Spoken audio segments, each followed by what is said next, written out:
Fire మీ అందరికీ తెలియదు, అది నాకు అఖిల్కే తెలుసు. నాన్న ఇంట్లో ఎలా ఉంటారో మాకే తెలుసు అంటూ నవ్వులు పోయించారు నాగ చైతన్య. ఈ కామెంట్స్ తో సభలో ఉన్న వారంతా చిరునవ్వులు చిందించగా అభిమానులు కూడా పెద్ద ఎత్తున స్పందించారు. నాన్న ఒకసారి ఏదైనా ఛాలెంజ్ తీసుకుంటే వెనక్కి తగ్గరు. బంగారాజు సినిమా సమయంలో కేవలం 5-6 నెలల్లో షూటింగ్ పూర్తి చేసి సంక్రాంతికి విడుదల చేసి హిట్ చేశారు. ఇప్పుడు లెనిన్ సినిమా విషయంలో కూడా అదే నమ్మకం కనిపించింది. కథ విన్న తర్వాత నేను నాన్న ఇది చాలా పెద్ద కథ, చాలా పెద్ద పాత్ర, కాంప్లెక్స్ లవ్ స్టోరీ, చాలా కొత్త అంశాలు ఉన్నాయి. ఇప్పుడు ఇది సరైన నిర్ణయమేనా అని అడిగాను. దానికి ఆయన నేను చేసి చూపిస్తా అన్నారు. అదే నాకు పెద్ద ఇన్స్పిరేషన్ అని నాగ చైతన్య చెప్పారు.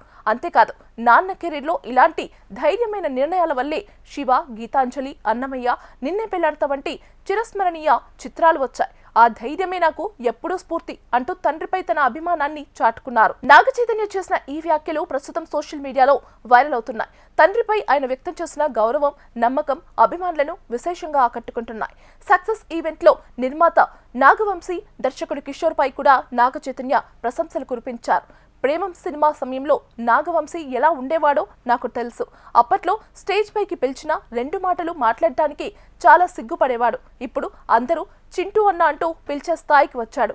అది చూసి చాలా సంతోషంగా ఉంది అని అన్నారు. అంతేకాదు ఒక సినిమా లాభాలు తెచ్చిందా లేదా అన్నది పక్కన పెడితే ఒక హీరోని ప్రేక్షకుల ముందుకు ఎలా ప్రజెంట్ చేయాలో నాగవంశీకి బాగా తెలుసు.